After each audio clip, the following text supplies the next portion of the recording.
నమస్తే. ప్రజావాణి దగ్గరికి ఒక ఇద్దరు మహిళలు వచ్చారు. సుమారుగా 400 ఎకరాల భూమి అట. ఒకప్పుడు కాంగ్రెస్ హయాంలో 1979లో ఇందిరాగాంధీ వాళ్ళకి ఇచ్చిన పట్టా భూములు కాస్త ఈ సర్టిఫికేట్స్ అట వాళ్ళకి భూములు వాళ్ళకి ఇచ్చిందట. వాళ్ళందరూ కూడా షెడ్యూల్డ్ క్యాస్ట్ సంబంధించిన వ్యక్తులందరూ కూడా. సో ప్రస్తుతం ఆ భూమి కాస్త ఇతర వ్యక్తులు ఎవరు దున్నుకుంటున్నారు. దానికి కొంతమంది గత ప్రభుత్వంలో కూడా సాల్వ్ కాలేదు, ఇప్పుడు కూడా సాల్వ్ కాకుండానే ఉండిపోయింది.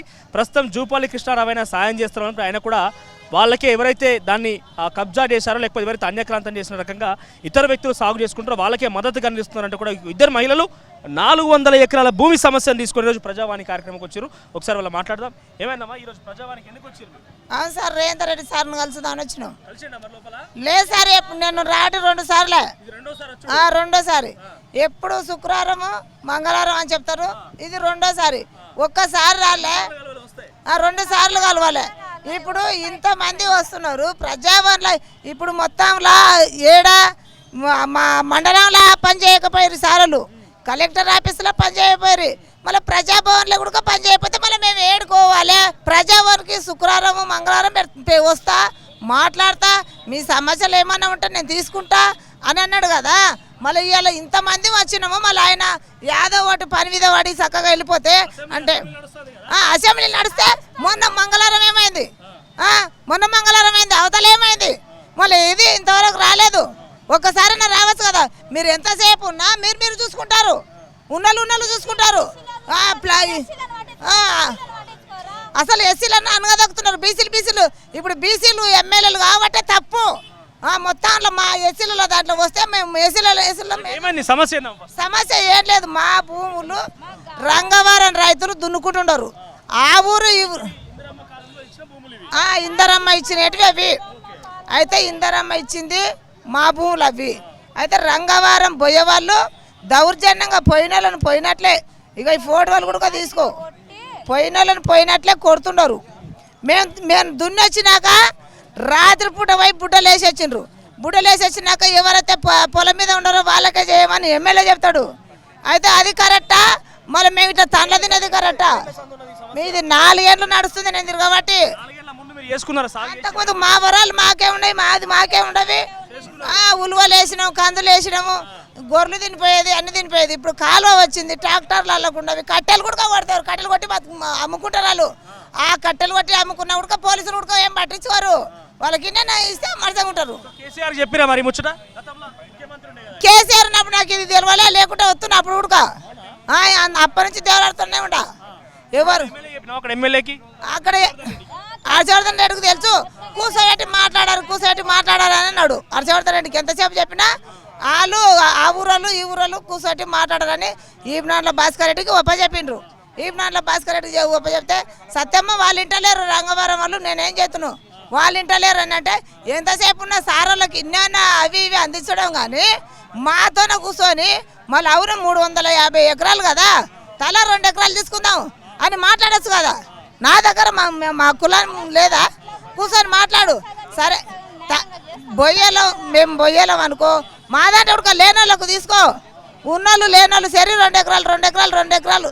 మాకు 2 ఎకరాలకు మించి ఏ రాష్ట్రం లేదు. వాళ్ళు ఒక్కొక్కరు 9 ఎకరాలు ఉండరు, 3 అన్నదమ్ములు 30 ఎకరాలు ఉండరు. అదే యాదసాయి సార్ 57 మంది మా గోపాల్ దినే గ్రామస్తులు. 57 మందిలో 120 ఎకరాలు మాత్రమే వస్తుంది. రంగవరం వాళ్ళు పోయి కలుస్తున్నారు కానీ ముందర పోయి కలిసినాక మీరు పోయి చేయపండి అంటే సర్వే వాళ్ళు ఈ రోజుకు 10 రోజులు అయితే సర్వే చేస్తున్నారు సార్. కానీ అది న్యాయ ప్రకారంగా జరుగుతలేదు సార్. 6వ వారు పని తీసుకొని మేము చేయమని మేడని పొద్దుస్తాను కూర్చోటి మాట్లాడితే అడివా మేడని పాత లిస్టు తీసింది, 6వ వారు తెచ్చింది, అన్నీ చేసింది, మాట్లాడింది. అక్కడ నుంచి ఎమ్మెల్యే ఫోన్ చేస్తే వాళ్ళకు పాత లిస్టు తీసుకొని చేసిండు సర్వే. పాత లిస్టు రంగవరం పొలం మీద ఉండరు కదా, బుడలేసిండ్రు కదా, బుడలేసిండ్రు రంగవరం వాళ్ళది ఎవరైతే మోక మీద ఉన్నారో వాళ్ళకి రాయమంటే ఏ లెక్కలో రాస్తారు సార్. వాళ్ళు మోక మీద ఉండవటే కదా మీతోటికి వచ్చినాం మేము. ప్రజావానికి వస్తుంది, కలెక్టర్ ఆఫీస్కి వస్తుంది, ఎంఆర్ ఆఫీస్కి వస్తే మళ్ళీ ఏడ తీర్పు కావాలో మాది చెప్పండి. లేదంటే ఈయనైనా సావనైనా చేస్తాం ఇంత మందు డబ్బాలు తెచ్చుకొని, ఇంకంతకు మించి మాకేం లేదు. గెలవనప్పుడు కూడా బర్రెలక్క కూడా వచ్చి మా ఊరికి వచ్చి మీ ఊరు సమస్యలు ఏముండవో నన్ను గెలిపించండి, గెలిపిస్తే ఈ ఊరు సమస్యను నేను సాల్వ్ చేస్తాను కూడా అనింది. ఈసారి రేవంత్ రెడ్డి ఏ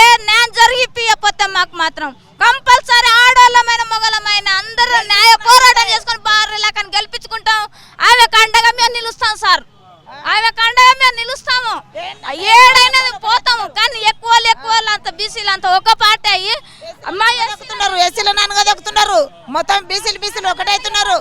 ఏ రేటు ఎక్కినా అంతే. లోపల చెప్పిన రెండోసారి కూడా మళ్ళా లోపల చెప్తే మేము ఈ నుంచి మీకు సెల్కు మెసేజ్ వస్తుంది, మేము కలెక్టర్ ఆఫీస్కు దరఖాస్తు పంపిస్తాము లేమ్మా పంపిస్తాం, చేసేది చేస్తాము, మేము పంపిస్తాం అంటున్నాను. పంపించేది కూడా మాకు గ్యారెంటీ ఉందో లేదో, ఆ సారే రాకపోతే ఆ కాగితం కూడా కాడికి చేరుతుందా లేదా అని మాకు డౌట్.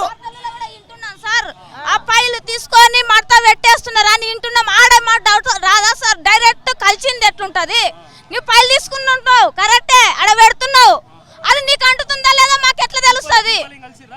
జూపాలిని మేము ఒకసారి కలిస్తే ఆయన మతికి మాట్లాడలేదు సార్, కలవలేదు. అక్కడ రంగవరం తిక్కే మాట్లాడిండు. ఏం లేదు, రేవంత్ రెడ్డికి మేము చెప్పాం మనవి ఏంటంటే ఇది ఇందిరమ్మ ఇచ్చిన భూములు కాబట్టి ఇందిరమ్మ ప్రభుత్వంలోనే రేవంత్ అన్న మాకు న్యాయం జరపాలి. ఉత్తమ్ కుమార్ రెడ్డి సార్ కూడా నమస్కారాలు, ఆయన కూడా న్యాయం జరపాలి మాకు. ఉత్తమ్ కుమార్ రెడ్డి రేణుకక్క అందరు వీళ్ళు ఎవరు కాంగ్రెస్ లో పదవిలో ఉన్న వాళ్ళందరూ మాకు న్యాయం జరిపితే వాళ్ళకు మేము పాదాయి వందలాలు చేసుకుంటాం. ఈసారి మళ్ళీ గెలిపిస్తాం, మాకు న్యాయం జరిపితే మళ్ళీ గెలిపిస్తాం. ఇప్పుడు న్యాయం జరగలేదనుకో మేము ఎంతవరకైనా దిగుతాం సార్. ఇంకా ఈసారి మాకు ఆ పొలాలలో న్యాయం జరగకపోతే ఏ దానికైనా వస్తాం, ఈయన కూర్చొని కూడా అడక తిని మిమ్మల్ని ఒక్కొక్క దిక్కున ఏడిపిస్తాం సార్. ఇది చూడు, ఏడు మందు డబ్బులు తెచ్చుకొని సావనికి కూడా సిద్ధపడతాం. ఈ రేవంత్ రెడ్డి ఇప్పుడు గెలిపించుకున్నాం మేము ఫుల్ మెజార్టీ. మా ఊరు నుంచే వచ్చినాయి ఓట్లు, మా ఊరు నుంచి వచ్చినాయి కదా. ఇప్పుడు మాకు న్యాయం గోపాల్ దిన్న గ్రామానికి న్యాయం జరగాలి, మా భూములు మాకు ఇప్పియాలి. మా భూములు మాకు ఇప్పించిందంటే మళ్ళీ సార్ గెలిపించుకుంటాం. ఇది ఎందుకంటే ఇందిరమ్మ ప్రభుత్వాలు ఇచ్చినందుకు ఇందిరమ్మ ప్రభుత్వమే సాల్వ్ చేయాలి మాకు. ఇప్పుడు ఇది న్యాయం సార్.